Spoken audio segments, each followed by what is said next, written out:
To not only manifest your desires, but to do so quickly, having a crystal clear vision remains number one, no matter what school of thought you follow. But so often, struggling manifestors fail to develop a crystal clear vision of what they want. And that is the reason why most will never manifest real change. Because as in the words of the great Yogi Berra, you've got to be careful if you don't know where you're going, because you might not get there. You can have the life you want to live if you can decide what you want that to be. And in this video, we are going to cover one of the most overlooked but crucial aspects in developing a crystal clear vision, and 3 ways in which you can strengthen your vision today so that you can become a magnet to your desires. Hi, my name is Allison, and I'm here to help you create the life you desire to experience.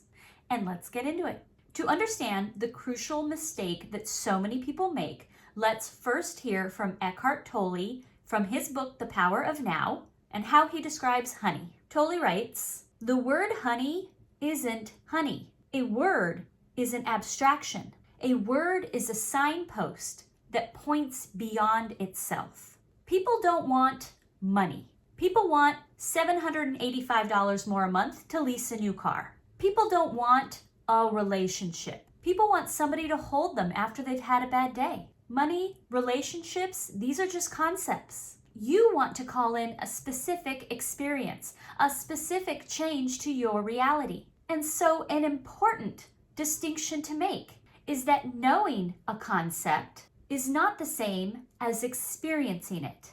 Knowing is not vibrating. Having a recipe on how to bake a chocolate cake and having all the ingredients in your pantry does not a cake make. There are so many people out there trying really hard to manifest a concept, and they don't even realize that they're not in a vibrational position to truly call in a new reality. And the reason why people get stuck trying to manifest a concept is because they lack a crystal clear vision of what they truly want. And this is the aspect that is most overlooked. And it begs the question that might be appropriate for you to even ask yourself right now. Are you truly wanting to manifest a burning desire? Or are you simply in resistance to your current reality? People who are thinking in terms of general concepts for their manifestation are stuck mentally desiring something different. The disconnect comes because they are still in their mind about it. They are in resistance to what is and not fully clear on what it is they want. There is nothing wrong with being in a state of wanting change, of wanting something better. We all deserve better. We all deserve more. But this phase of wanting more, of wanting to feel better, of wanting to move away from what is the phase where we move into a state of well-being. It is the state of well-being that allows us to rise up and change our momentum, to elevate our experiences. The mistake people make is that they try to call in a desire, a concept, as compensation for the fact that they are still in resistance to what is. If only I could get this, then I would feel better. Could it be that you have not been able to build a vibrant vision because you are still clouded in resistance over the now? And a great question to ask yourself, can I remain in my state of well-being if I knew nothing would ever change? This is an aspect that so many people overlooked. Am I trying to manifest in order to compensate for my lack of feeling, embodying well-being? Side note, I have a video that I will tag at the end of this one that will help you neutralize your reactions and resistance to the current what is. But right now, let's focus on 3 ways that you can strengthen your vision into clarity so that you can start calling in your desires. Point number 1 is to neutralize your big tent thinking. In the book, Think and Grow Rich, author Napoleon Hill describes a man who wanted to manifest $1 million. And I'll kill the suspense, he does it. And in like the best way possible, somebody literally just comes up to him and offers him $1 million.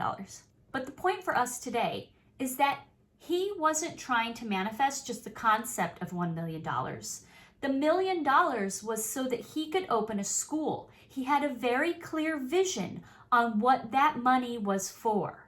See, people are out here saying, I want $1 million because it encompasses a lot of stuff, right? It feels like you kind of need $1 million these days to really live comfortably. To buy a house, put my kid in a great school, to go on vacations, to have a car and not have to think about the car payments, so that I can help my parents when they retire. That $1 million is big tent thinking. It's not a crystal clear vision. And what it really is a resistance to the current what is. Because what I'm saying is, I don't have enough money for a house right now. I struggle to make my car payments. I can't afford a private school. And my parents are totally on their own once they retire. So the trick is to think about this big tent idea you have. What is it you really want? Pick one thing right now to focus on. You don't only have to pick one thing to manifest at a time, but this is just the one thing you're going to focus on for right now. See, the great thing about being deliberate, about being a reality creator, about elevating your vibration and achieving consistency in vibration, you will begin to elevate your vibration and attract to you all kinds of things that relate to this vibration. So for example, I focused a few years ago on strengthening my relationship. I have not had vacations as a thing that I have focused on at all for manifesting. But turns out in the past 3 years, in addition to this loving and strengthened relationship, we have gone on the most amazing vacations. I didn't try to manifest Cancun, but Cancun has happened like several times now. So what I'm saying is, don't feel the limitation that I have to just choose one thing. You are going to become a magnet for all kinds of elevated experiences through the energetic focus on one elevated experience. And that leads us to point number 2. And this is a take on a productivity hack. Have you ever read an autobiography of a successful person and noticed how the book starts long before that person was successful? There are things that lead to the manifestation. And a great productivity tip when dealing with goal setting is to reverse engineer the goal. And productivity coaches use this so that you can see, what is it I need to focus on now so that I can end up at that goal later? Okay, we're going to take that and we're going to turn it into a manifestation hack, because we're not going to focus on the steps and the how. Instead, we are going to think of reverse engineering our manifestation from the position of deciding, do I really want this? And it's going to help us decide that and become crystal clear on what we do want in 2 ways. First, reverse engineering our manifestation. Imagining the things that might or would happen before the actual manifestation helps you get clear. Do I really want to do those things? Do these things sound like fun to me? Maybe they don't. Maybe I realize, gee, all the things that kind of go into this manifestation, turns out I'm not interested in it. Maybe this was a desire that was impressed upon me by others, by societal expectations, by this is what everybody else is doing, so I thought I wanted it too. So for example, if you have the desire to become a successful dentist, and then you reverse all of the things that you would most likely do for that to happen, and you think, wow, I'm not interested in sticking my hands in people's mouths or going to all those schools or interning or whatever, turns out this desire was not really mine to begin with. Or it could be that now that you've reverse engineered this and thought about some of the things that goes into it, you're excited about it. Now it feels more real. Now I truly have things to imagine because now I've laid out some things that I know will most likely happen in order to take me to that goal. Now you've got scenes and things in which you can play in your imagination.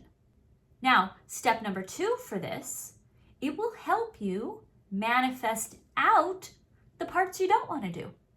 And it will help lessen your resistance in that way. So for example, I am a successful YouTuber. When I reverse engineer that and think about all the hours that are likely to be spent editing videos and think, oh, no, that does not resonate with me. Then I can say, I'm going to take that step out. I'm going to give that to the universe. That is something I am going to add to my vision. That I see myself sending my footage to somebody else. And then once a week I get an email back with a completed video and it's like Christmas morning every time. Now you've identified and tweaked your manifestation. This is the crystal clarity. This is it becoming more real. This is you truly deciding what you really want to experience. This is taking it out of concept. Now I've really got a good idea of what this is going to be like and feel like. And that leads us into point number 3. Be the vision.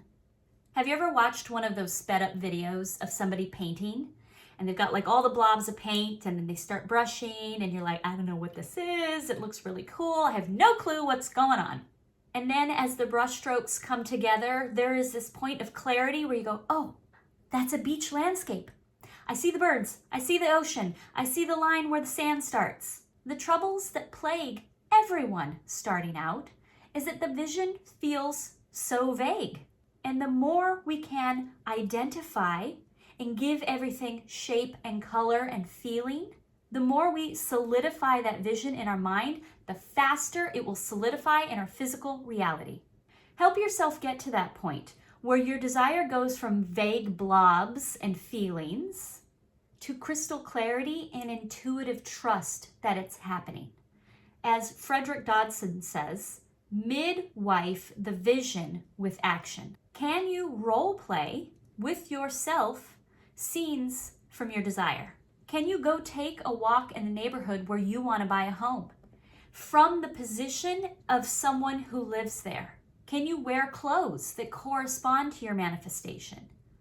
Women who are trying to attract a man often dress differently than they would when they have a partner. Trust and move into that wardrobe. Literally act as if. Not faking it, but embodiment. My favorite way to do this is I act as this person with my manifestation in the morning. When I get out of bed, when I take a shower, when I'm putting on my makeup, when I'm sitting there waiting for my coffee to drip into my cup. I take all of that time to be that person. I act from that position. I think from that position. I talk to myself in the shower. What am I doing today as this person? What kind of things would I have to do? I love this because I am a person who likes to take action. I enjoy participating. I had a friend who used to call me a bulldozer. So this really satisfies my ego mind side that likes to do, force. And I hope that this will also be very helpful to you. And I would love to hear about it in the comments, which point you liked the best and which you will try out first. If you found this video helpful, I would greatly appreciate a like and subscribe. Thank you.